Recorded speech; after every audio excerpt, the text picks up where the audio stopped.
중에 대해서 말씀드리고자 합니다. 작년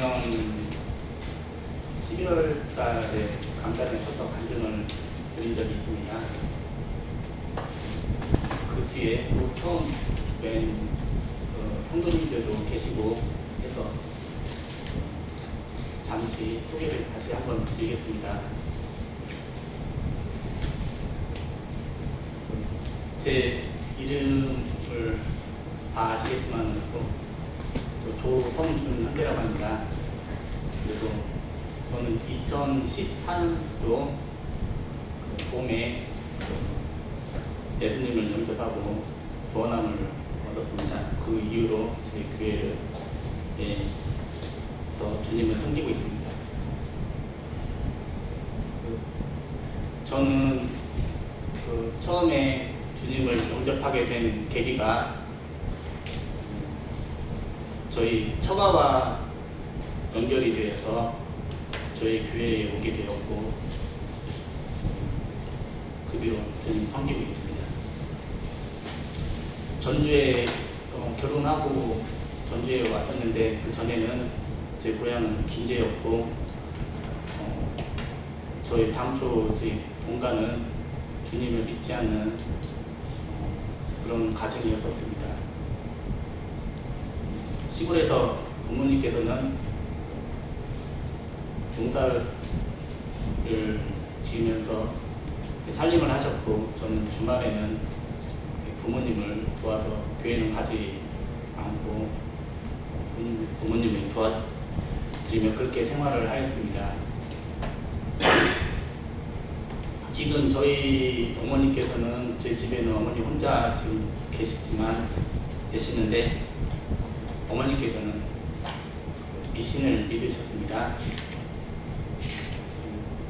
예를 들어 한 번은 현민이가 태어나고 한 4, 50일 정도 됐을 때 그제서야 김제 집에 데리고 갔습니다. 마당에 차를 주차하고 내리는데 어머님께서 현민이를 낚아채듯이 받아들고 집하고 좀 떨어져 있는 재래식 변소가 있습니다. 그쪽으로 막 달려가듯이 가시는 것이었습니다. 그래서 뭐라고 할 겨를도 없이 그쪽에 들어가서 잠시 있다가 나오셨는데 왜 그러셨냐, 도대체 왜 변소에 왜 들어가셨고 했냐, 속으로 좀 어머니가 어떻게 혹시라도 잘못되고 현민이가 빠질 수도 있는데 어머니가 뭐가 잘못 판단하셔갖고 그럴 수도 있지 않냐 했지만 그러진 않고 다시 데리고 오는 거였습니다. 왜 그러냐 물어보니까 직관 신뢰자가 인사를 해야 한다는 것이었습니다. 그렇게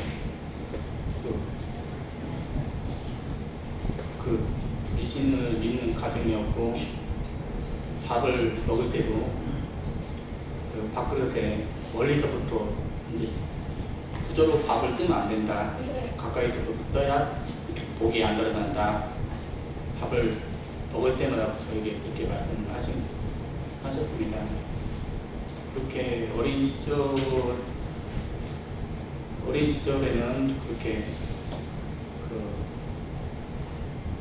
교회를 안 가고 그랬는데 제가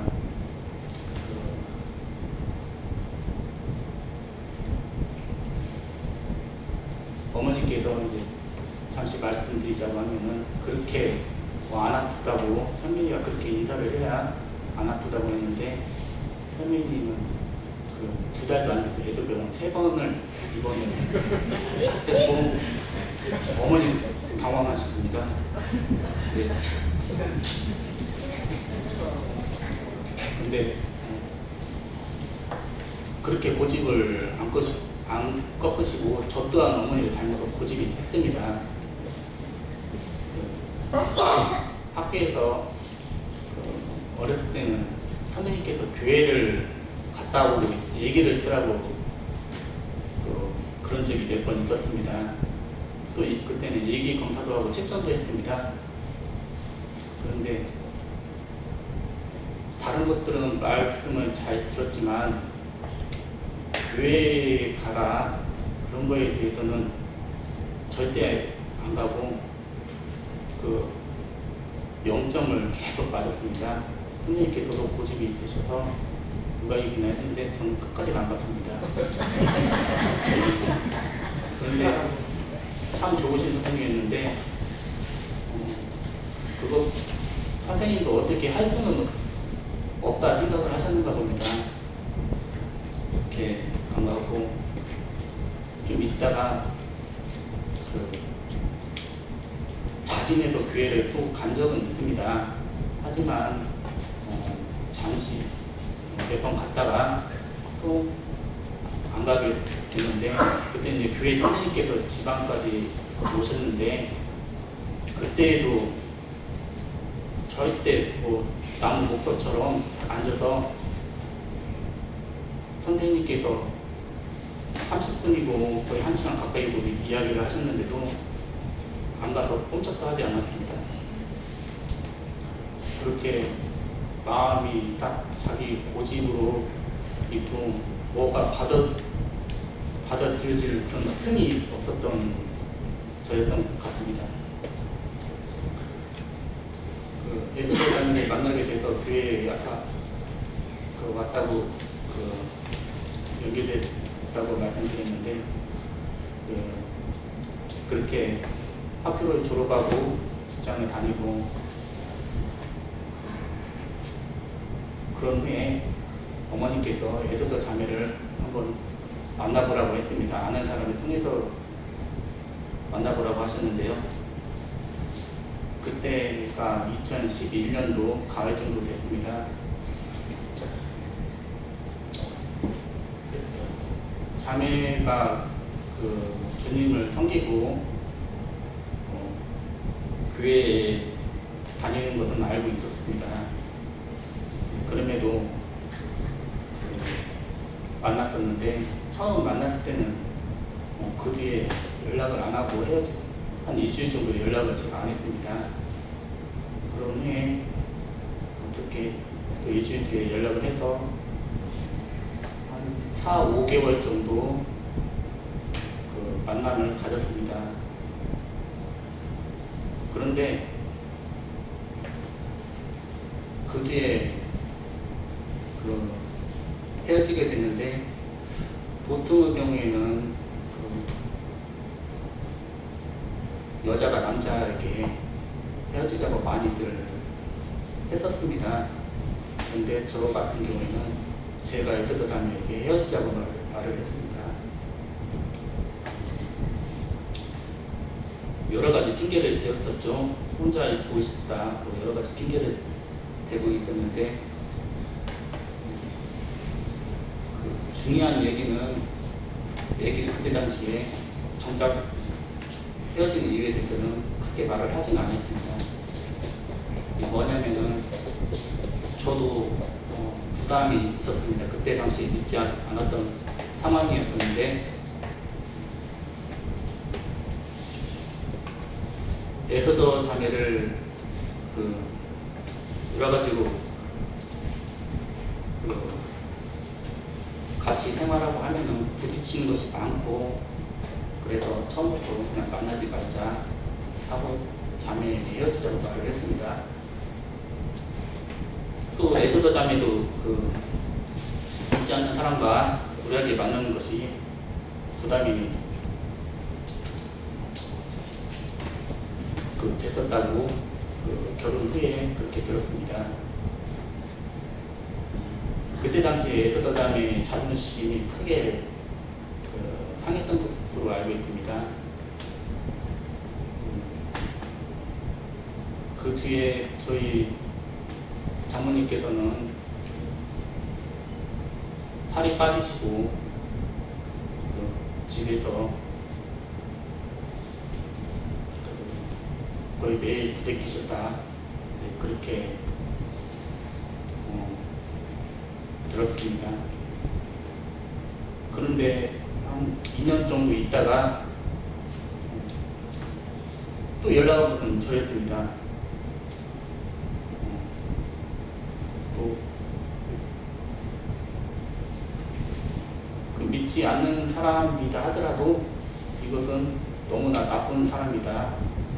지금 생각해도 저는 그렇게 에서도 저에게 많은 상처를 준 것 같습니다. 그 연락을 했었는데 그 평소에는 잘 떠오르지가 않았습니다. 2년 정도 지났기 때문에요. 그런데 순간적으로 그 머리에 스치는 것이 있었는데 에스더 자매가 그 하나님을 믿고 교회 다니는 사람인데 말 하나하나가 바르고 믿는 사람은 뭐가 다르구나 그런 것이 평소에는 생각이 안 되다가 갑자기 스쳐 지나갔습니다. 그 자매가는 그 사람은 사람이 참 좋았었다. 근데 내가 먼저 헤어지자고 했구나. 잘못했다. 그리고 용기를 내서 다시 연락을 하게 됐는데 처음에는 거부를 했었지만 어떻게 다시 마음이 변해서 그 뒤에 또 만나게 됐습니다. 그 뒤에도 여러 가지 우여곡절이 있었습니다. 다 말씀드리기에는 긴 것 같고 해서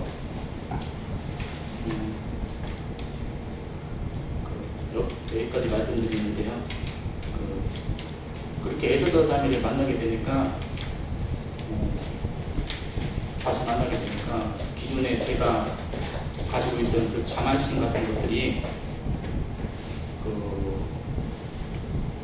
내려가고 내려앉고 또 갑자기 잘못했다 죄인 같은 느낌을 받고 무언가 이렇게 받아들이고자 하는 그런 마음부터가 좀 생겼습니다.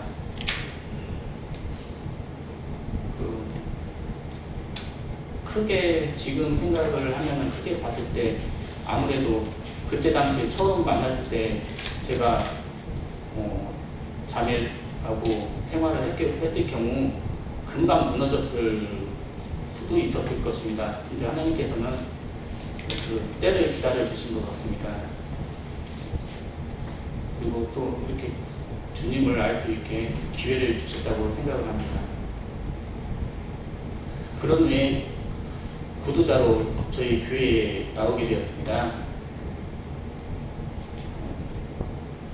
나오게 됐지만 저도 마음에 믿고 싶은 마음이 간절했습니다. 그런데 그 마음을 어떻게 마음대로 안 되더라고요.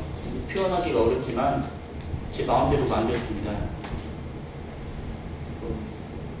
여러 가지 말씀을 드리면 의문점이 생기기도 하고 마음에서 풀어지지가 않았습니다.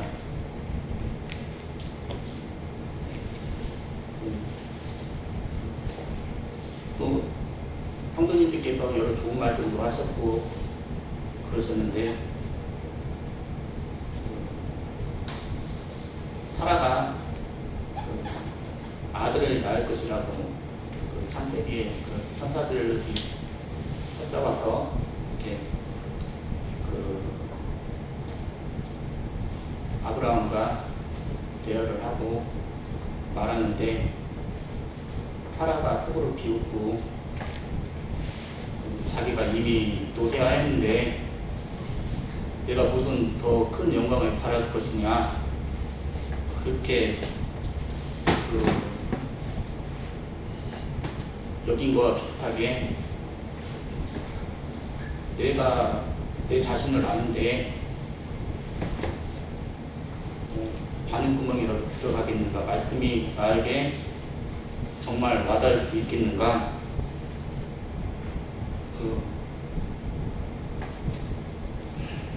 걱정도 되면서 또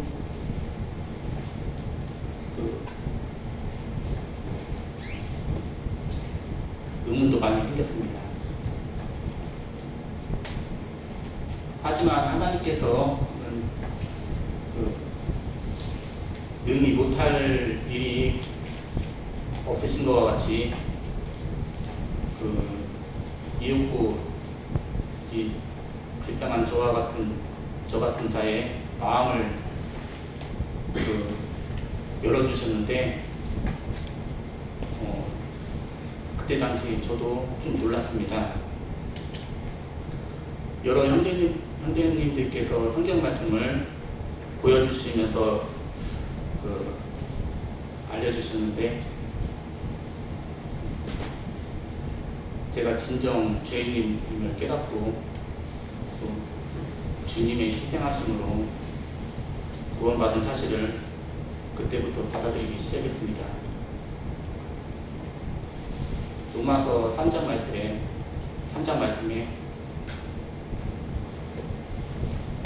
예수 그리스도를 믿음으로 말미암아 모든 믿는 자에게는 모든 믿는 자에게 지나 하나님의 은혜니 차별이 없다고 말씀하셨습니다. 이렇게 저같이 거의 세상 속에서 살던 자도 차별이 없으시고 받아주시는 하나님께 감사가 생겼습니다.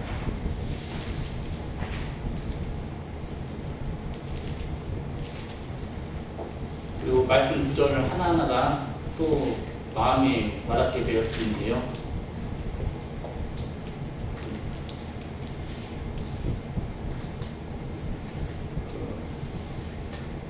말씀 주일에 또 말씀을 들으면 이 말씀이 무엇을 의미하는가 좀 더 궁금해지고 또 어떻게 적용을 해야 하는가 받아들이는 마음이 더 생겼습니다. 또 특히 성경 말씀을 보는데 전에는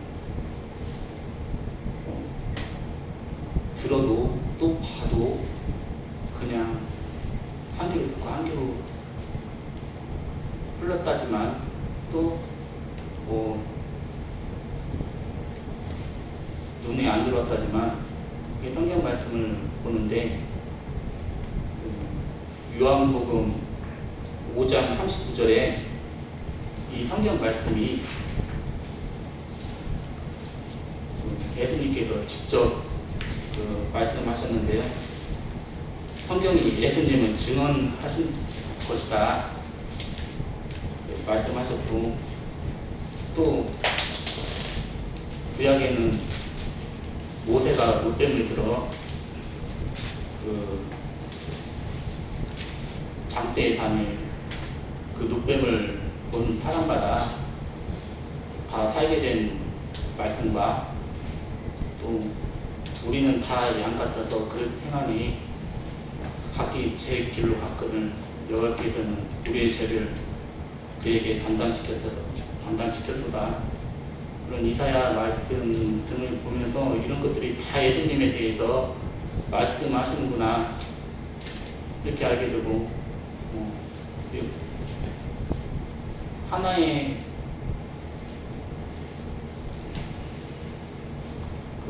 문장이 아닌 전체적인 진리의 말씀이다. 성경은 그렇게 또 받아들이게 되었습니다. 구원을 얻었다 하더라도 부족함이 많이 있었습니다. 마음이 약해지면은 제 주관에 따라서 믿음이 또 변화되는 것을 느꼈습니다. 어떤 때는 성령님께서 찾아오시는 것 같이 마음이 확 불타오르는 것 같이 하다가도 또 식기도 하고, 제 자신도 이것은 문제다 그렇게 생각을 하였습니다. 그런데 아무래도 저는 그 은혜로 구원을 받았지 제 마음이나 신념으로 구원을 받지 않았다. 내가 내 마음으로 뭐가 좋아서 있거나 내가 이렇게 무언가를 의지해서 믿었을 경우에 이건 분명히 쓰러질 수가 있구나. 그렇지만 내가 아무리 쓰러진다 하더라도 은혜를 주시는 믿음이기 때문에 그것을 감사하게 받자, 그렇게 영접한 후에 또 그렇게 생각을 하고, 지금은 영접한 후의 상황과 지금의 상황이 좀 달라진 것 같습니다.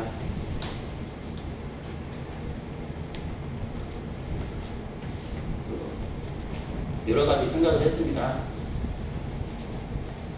내가 이 땅에 태어났는데 내가 태어나고 싶어서 태어난 것도 아니고, 태어났더니 모든 세상이 다 펼쳐졌고, 그런데 내가 세상의 주관자라고 이렇게 생각을 하는 것이 오만한 생각이라는 것을 또 어느 순간에 느꼈습니다. 그렇게 묵상하고 나니까 은혜가 더 받아들여지기가 쉬웠습니다.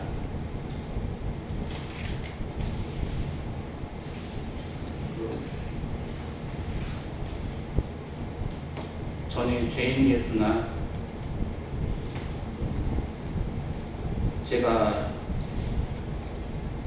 왜 죄인인지 구원받기 전에는 아담과 하와 창세기 말씀을 들어도 죄인이라고 말씀했는데 도대체 믿어지지가 않았습니다. 아담이 잘못한 것이 나에게까지 온 것이 맞는가?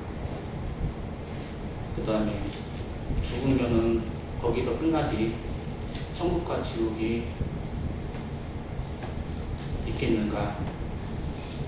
있지 않았을 때는 그렇게 생각을 했었는데, 말씀드렸듯이 말씀으로써 죄인이었다는 것을 제가 깨닫게 되고 은혜로 소명을 얻게 된 그 사실을 알게 되니 참 기뻤습니다.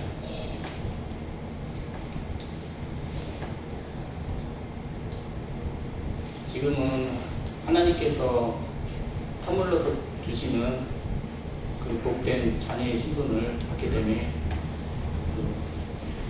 성도님 받게 되고 또 성도님들과 함께 그 자리에서 주님을 섬기게 돼서 기쁩니다.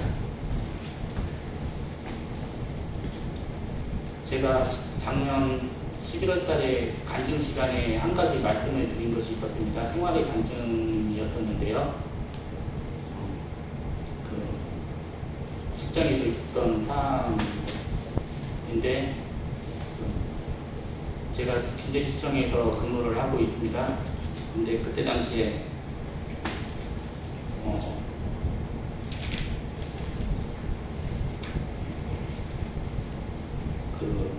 하나님께 기도를 드려도 응답을 못 들은 것 같다. 어떻게 해야 하는지 방법을 못 찾았다. 그렇게 말씀을 드렸었습니다. 뭐냐면 환경 업무를 보는데 수질 개선을 하라는 지시가 있었습니다. 구체적으로 혁신도시 근처에 용지라는 데가 있습니다. 거기에 축산단지가 있거든요. 한센인들 살고 지금도 있습니다. 2세대도 있고요. 근데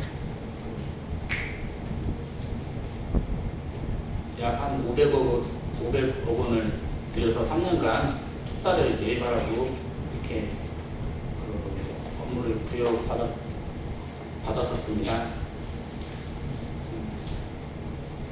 그때 당시 도에서는 압박도 하고 해서 축사들, 농가들을 강제로 좀 하게끔 해라 이렇게 했다고 말씀드렸는데 그때 못하겠다 그랬었습니다. 사업 실적이 안 좋으면은 책임을 벗어나지 못할 것이라고 생각도 하였습니다. 그런데 작년 11월 달에 했는데 12월 달 연말 회계년도 종료가 얼마 안 남았었는데 축사 농가들이 서로 사달라고 그러는 거였습니다. 그 농장들이요. 요즘 사료값도 오르고 불경기고 또 나이도 들어서 이제는 농장 경영을 못하겠다 그러는 것이었습니다. 한 농가 하니까 옆에 이웃도 하고 막 그렇게 분위기가 들었는데 농가들하고 불화가 없이 최상의 시나리오가 이렇게 이어지고 있었던 것이었습니다. 그렇게 해서 도에서는 수지 개선 잘했다고 연말에 상을 줬습니다. 물론 저한테 상을 준 것은 아니고 김재 씨가 받았었는데요. 저는 10월 때까지는 징계 걱정이 있었습니다. 근데 제가 한 것은 아무것도 없었습니다. 정말 농가들한테 사업 설명을 하고 했는데 연말에 상을 받게 되니 깜짝 놀랐습니다. 저도 하나님께서 하나님을 더욱더 알아라, 하나님을 느껴라, 더 배워라 그런 말씀을 하시는 것처럼 마음속에 와닿았습니다. 사업이 잘 돼서가 그런 것이 아닙니다. 하나님께서 도우신다는 것을 아는 것이 기뻤습니다. 하나만 말씀드리면 몇 주 전에 에스더 자매하고 아이들과 함께 도서관에 갔습니다. 도서관에 갔는데 책들이 도서관에는 좀 시립도서관에는 많이 있는데 사람들도 많이 있었습니다. 아이들과 에스더 자매는 아이들 방에서 책을 읽고 저는 어디에 앉아서 좀 쉴 곳이 없는가 좀 돌아다녔습니다.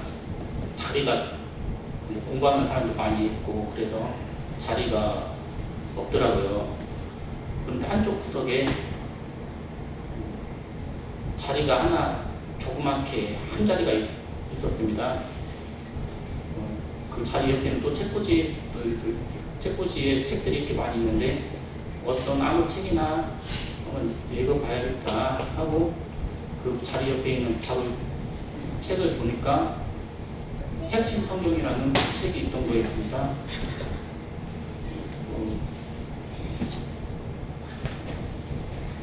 다른 책도 아니고 성경 관련 책이 있더라고요. 그래서 이게 뭐지? 하고 그 책을 꺼내서 그 자리에서 봤는데요. 그 책이 그 자리에 있다는 것 자체가 저에게는 중요한 것은 아니었고, 하나님께서 뭘 하든지 보여주신다는 것이 느껴지는 것이 감사가 됐습니다.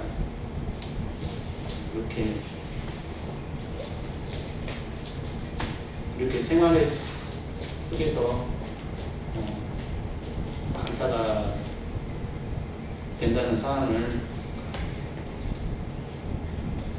좀 말씀드렸고요. 과거였으면은 저는 그냥 두 가지 다 사건 다 우연이라고 했을 것입니다. 근데 하나님께서는 모든 계획이 다 누구에게든지 그 사람 나름대로 다 보여주시는구나, 그런 것을 느꼈습니다.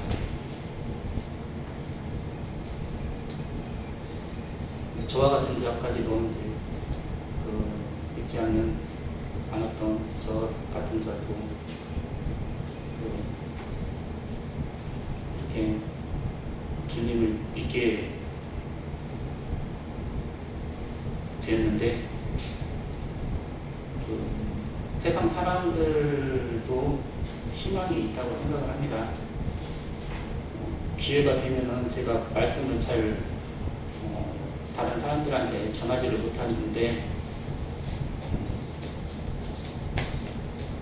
여러 가지 경험을 통해서 개인적으로 또 간증을 전하고 말씀을 전하고 해서 그런 사람들이 또 같이 하나님을 믿게 되는 그런 아름다운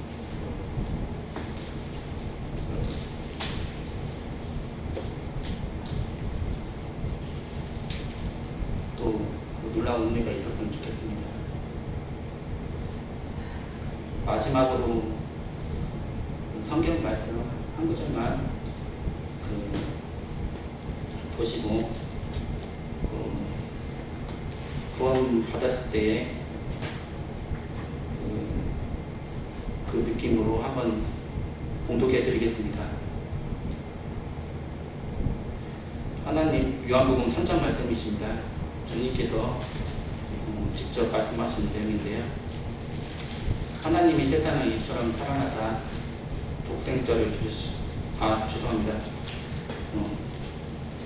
주님께서 말씀하신 9절, 요한복음 3장, 하나님이 세상을 이처럼 사랑하사 독생자를 주셨으니 이는 그를 믿는 자마다 멸망하지 않고 영생을 얻게 하려 하심이라. 이 말씀을 드리면서 오늘 간증 말씀을 마치겠습니다. 부족하지만 끝까지 들어주신 성도님들께 감사드립니다.